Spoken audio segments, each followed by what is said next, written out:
You know, I'm working very hard to beat up on my ground meats. 欢迎 in Mandarin means welcome. I hope you enjoyed the recipes from last time. Well, today we're traveling all the way to Sydney, Australia. Dixon Street Mall is actually the center of Chinatown, Sydney. Just cross through the Chinese gates and you'll find a busy, exciting street full of cafes, grocery stores, and incredible restaurants. It's a vibrant community that I have a special connection with. And you'll see why in a second. Well, I know you can't wait to get cooking, but first, let's put some shrimp on the barbie in Sydney. Sydney is built around this harbor, and here's where you can get the best view of this spectacular city.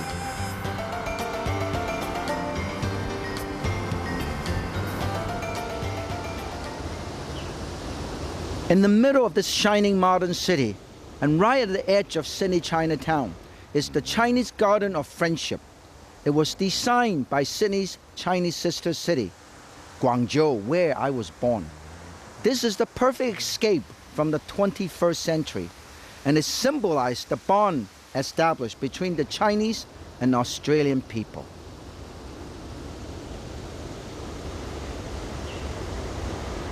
China's Australian history goes back to the 19th century goldfields and mines. It reveals years of discrimination and hardships. But today, the Chinese Australian community is thriving.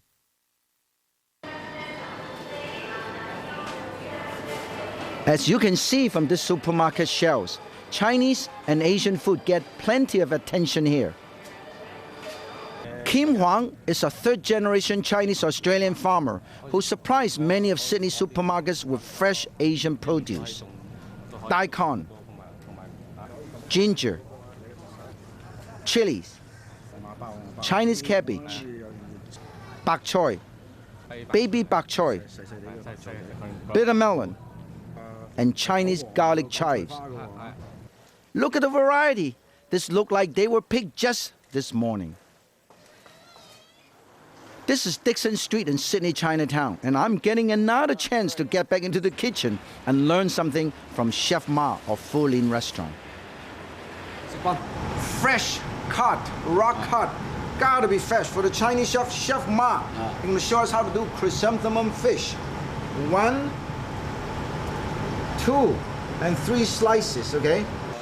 Kimchi. Aye. Once it's done, all of these are actually attached. See this? Well coated to make sure all these are separated, you see? Carefully put it in the wok for deep fry.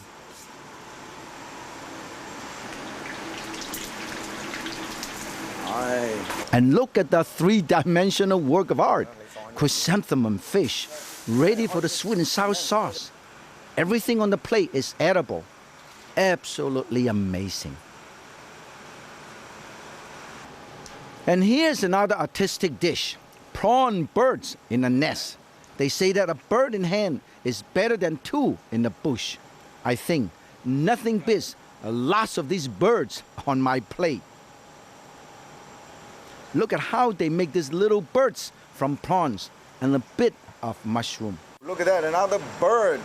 Moving live bird. Working very hard to create a lot of these, and then you steam them. Whoa, nice and hot.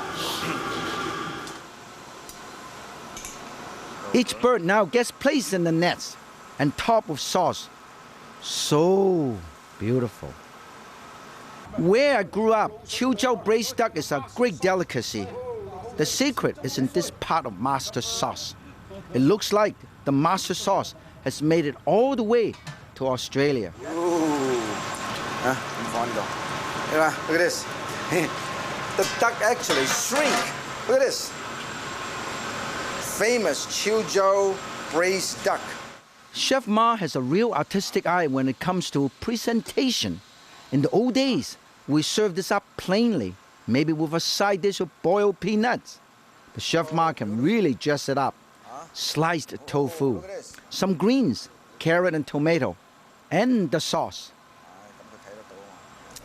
Chef Ma comes from a family of chefs.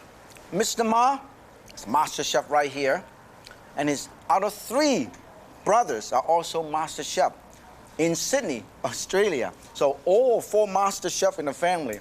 Esther also come from the family of restaurants. You and your father is running this wonderful restaurant in Sydney, Australia, and I understand that you told me your grandfather is also in the restaurant business. Yes, he's operating 3 restaurants in Tokyo, Yokohama, Japan. A restaurant family with the most artistic and delicious menu.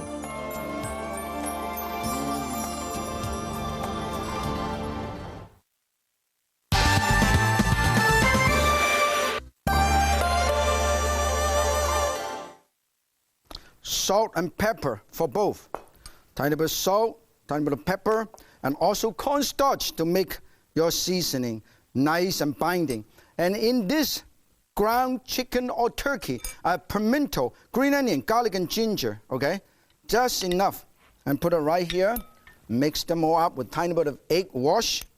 That's all you need. Mix them all up. This is going to be wonderful because it's very colorful and it's flavorful. Okay? And this is one. And here I have ground meat or ground beef or pork. Okay? Tiny bit of egg wash.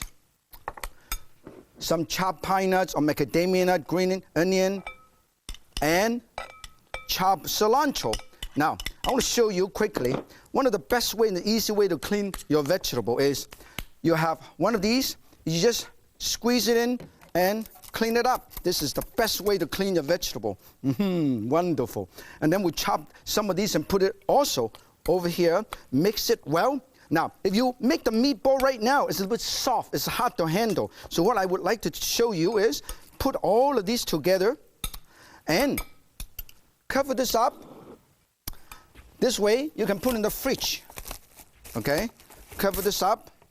Put in the fridge, cover this up, and put in the fridge. This way, you can do this ahead of time. Look at this, very simple. And this way, the meat firms up a little bit. It's easier for you to make the meatball. Let's put this over here. Okay. Oh, full of fresh ingredients. In the meantime, I want to show you how to shape the meatball. Here has been in a fridge about an hour or so. Make sure you have some water right in front of you. And then you get the meatball ready. Put a tiny bit of water in your hand, okay? And shape this. You remember a few days ago or a few weeks ago, show you one of the easiest way to shape the meatball is hold on to it like this, and you squeeze, and you squeeze, and you squeeze one meatball out. And you squeeze one meatball. Look at this, it's just wonderful. Meatball like this.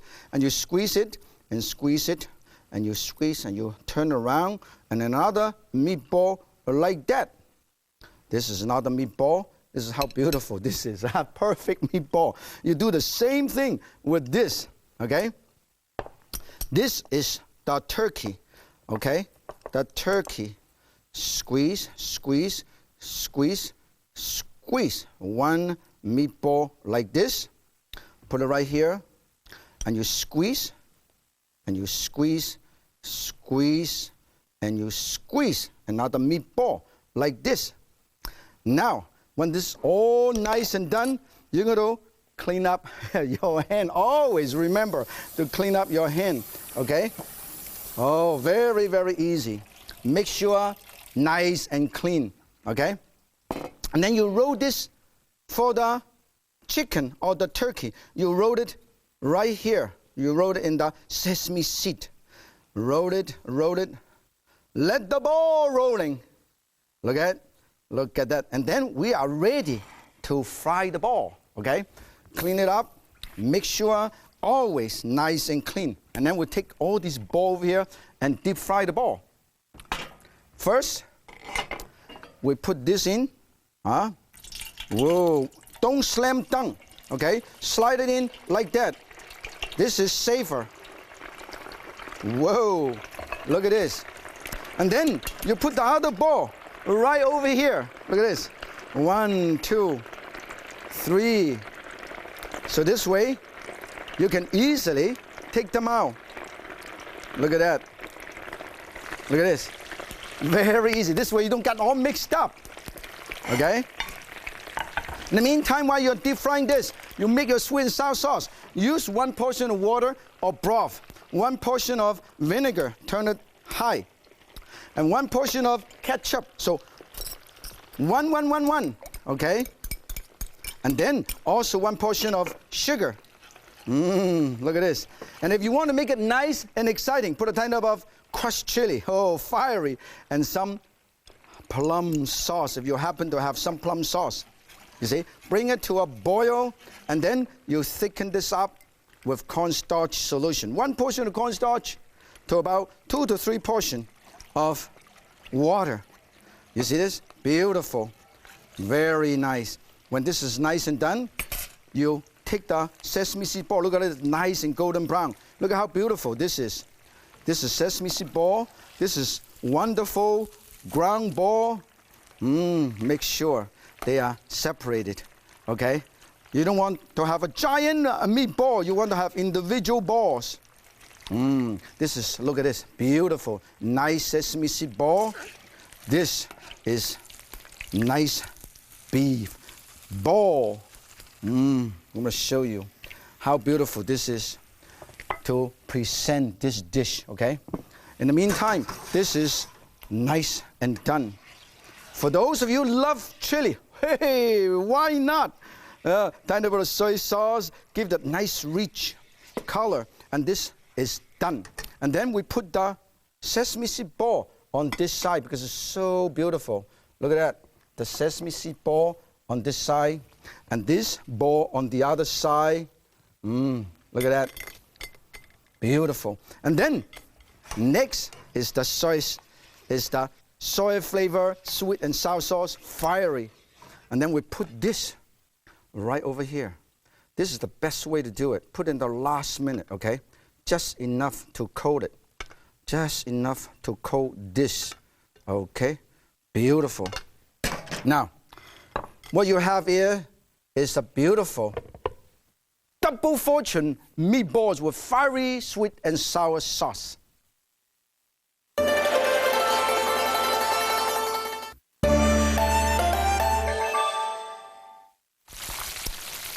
I am deep frying my chrysanthemum fish. In Western cuisine, you have chrysanthemum onion. This is chrysanthemum fish. Look at this. When it's deep fried, it looks like chrysanthemum flower. Look at that. Look how beautiful this is. Oh, this is wonderful. Look at this. Chrysanthemum flower. And this is the big flower. Make sure this is coming out properly. Look how beautiful. Nice and golden brown. Chrysanthemum flower. I want to show you how easy it is to do this dish, okay? First, you have a fish fillet, okay? This is grouper. You can use red snapper, you can use anything. You cut this very, very thin slices like this. Very, very thin slices. Well, very thin. Oh, you see this? 1 slice, 2 slices, and 3 slices. And after that, now the trick is, you see, right next to the cutting board, I have a little towel here. Make sure your towel have a tiny bit of oil, so this way you can oil your blade so it won't get stuck. And then I go 1. I learned this from Chef Ma in Sydney. Oh, he is good. He's been doing the same dish for at least 75 years. He just turned 120 years old. Oh, look at this. And then continue to cut it like this. So you have 1, you see, all of these comes out like that. Look at this. This is all like a chrysanthemum. You see, that's all you have to do. Cut them all, slice them all up, and then you put some egg wash, okay? This is what I have done. Put some egg wash here. Sprinkle a tiny bit of salt and pepper first, okay? And then egg wash, so it's nice and well seasoned. And then you dip this into flour. Okay, either flour or portion. Half a portion of flour, half a portion of cornstarch. Give the crispiness. You know why Chinese chefs love to use cornstarch? particularly even when they use flour, they give that nice, firm, crispy texture, okay? Coat it very well. Coat it and dust this, and then you push this. Now, this is the trick. Everybody pay attention, okay? I'm going to show you how to deep fry this. First, as usual, test your oil temperature with the chopstick. You see the bubble coming out? You see the bubble? I'm following. Follow my chopstick. The bubble is coming out. That means the oil is hot enough, okay? Now, when you deep fry something, make sure your kids is not around. It's dangerous. And also, don't get too close. Otherwise, they splash. Look at this. Couple is still already here. Fortunately, I have 15 more of these shirts, okay? Now, this is the trick. Hold on to this with the tongue, okay? And then when you put it in, you go, watch out, stay away. Look at this. 1, 2, 3. Shake it, shake, move. So you let the oil loosen up the little fillets. Move one side, back and forth, left and right, just like square dancing. Look at that. 1, 2, 3, 4, 5. 1, 2, 3, 4, 5. Look at that. So beautiful. Now, while I'm deep frying this, look at this. It's already all open up. While I'm deep frying this, I have some leftover sweet and sour sauce from the last dish. We put a tiny bit of onion, add some texture, pickled cucumber, carrot, bell pepper, celery. Toss the whole thing and bring it to a boil. Make sure to bring this to a boil. Look at this. And then we will show you how beautiful this is, how easy it is to serve the dish. Now, the first thing I do is, oh, look at this. The oil is hot. This is nice. And we'll turn this off. Oh, put the sweet and sour sauce right over here. Whoa, how beautiful this is. Look at that. And then in the meantime, I want to show you, this is chrysanthemum. Look at that, chrysanthemum flour. Look at that, whoa. We'll continue to let it deep fry for a little while. In fact, now we're going to show you how to serve. Here, I have 2 little flour on the side. 2 little flour on the side. And a big chrysanthemum flour right in the middle. Oh, I put it right here. And then I put a tiny bit of this garnish. Oh, beautiful. Look at that. A beautiful. This is like a seaweed, like seaweed, okay? And put a tiny bit over here and divide it up. This is a seaweed. Seaweed, put it over here. And a tiny bit of seaweed over here. Beautiful. You know what? This is so wonderful. Everybody's favorite. Let me know. Oh, you know what? I don't want to waste any more sauce. Whoa, put it right over here. Put a tiny bit over here. Put a tiny bit right in the middle of my chrysanthemum flour. And this is what you have here. Golden crisp chrysanthemum fish with sweet vinegar sauce.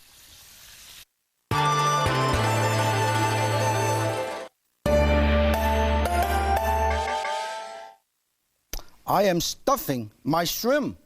Look at this. This looks like a little rabbit. Look at that. Isn't it cute? I'm going to put this over here because I'm going to steam this little bundle. And then I have another shrimp. This is how you do it. Make sure you shell it, but with the tail intact. Look at that. And then you use your knife. Open this up like that. Look at this. Remove the vein. You don't want it, okay? And then you twist this inside out like that. Look at this, look like bouquet. And then you put mushroom, snow pea, carrot, bamboo shoot, ham, and a tiny bit of this garlic chive. Hey, put it right here. Look at how beautiful this is, garlic chive. And then we're going to take it over here and we're going to steam it for approximately 2 to 3 minutes because it doesn't take too long to cook. Make sure when you steam, you don't count it until the water is boiling. Put a steam rack. This is a traditional steam rack. Put it right over here and cover this up for 3 minutes at the most. In the meantime, we're going to make the sauce. Here, I have some chicken broth and wine and a tiny bit of pepper. I want to make a clear sauce. A tiny bit of salt. If you want, you can put a tiny bit of soy sauce to give it a nice rich color. And then a tiny bit of sesame seed oil. And then you'll make sure it is nice and thickened with a tiny bit of cornstarch solution. Look at that. It's a clear sauce, rich, brownish, clear sauce. The sauce is nice and ready. I don't want to make it too much, okay? This is the perfect sauce for us. And this is done. And you know what? It doesn't take too long to cook. And the great thing about this particular dish is everybody love it because it's light and it's simple, it's easy to do. And let's check it out. It doesn't take too long to cook because as soon as it turns pink, it's ready. Whoa, almost ready. But fortunately, we always have many people in the studio. They're always hungry. They say, Martin, why don't you cook a lot more so we can enjoy? Look at this. Whoa, unbelievable. This is nice and done. And I'm going to get one of these.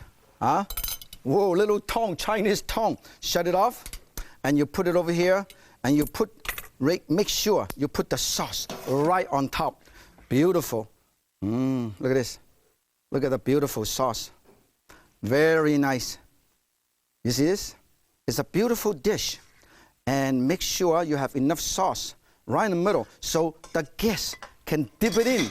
Now, how do you make the dish more interesting? This is what you do. You put a tiny bit of these deep fry or shredded nori seaweed right on top. And you know what? You serve these right over here. Check it out. Steamed shrimp bouquets. This bouquet is better than a dozen roses. Make it for your sweetheart. Yan can cook, so can you. 再见.